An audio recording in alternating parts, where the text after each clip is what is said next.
প্রতিদিন আমরা রান্নায় যে ছোট্ট মশলাটা ব্যবহার করি সেটাই কিন্তু শরীরের জন্য দারুণ শক্তিশালী ওষুধ, কিন্তু বেশি খেলেই হতে পারে ক্ষতি। আজ জানবো আদার 7টি উপকারিতা ও 5টি অপকারিতা। আদা হজমে খুবই সাহায্য করে। এটি পেটের গ্যাস, বদহজম এবং পেট ফাঁপা কমাতে সাহায্য করে। আদা দারুণ।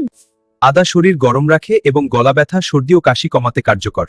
সত্যি? হ্যাঁ। আদা একদম কাজের। আদা বমি ভাব কমায়। সত্যি? কিভাবে?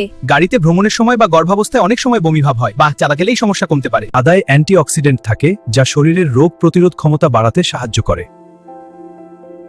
আদা শরীরের মেটাবলিজম বাড়ায়, ফলে ওজন কমাতে সহায়ক হতে পারে।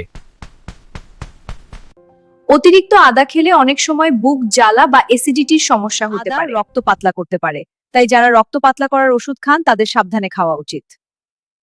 অতিরিক্ত আদা খেলে কিছু ক্ষেত্রে রক্তচাপ খুব কমে যেতে পারে। কিছু মানুষের শরীরে আদা খেলে চুলকানি বা অ্যালার্জি দেখা দিতে পারে। গর্ভবতী নারীদের বেশি আদা খাওয়া ঠিক নয়। তাহলে কি করা উচিত? অবশ্যই ডাক্তারের পরামর্শ নেওয়া ভালো। ঠিক আছে, বুঝেছি। ভিডিওটা ভালো লাগলে শেয়ার করতে ভুলবেন না। আর হ্যাঁ, এ ধরনের ভিডিও নিয়মিত পেতে চ্যানেলটা সাবস্ক্রাইব করে রাখুন।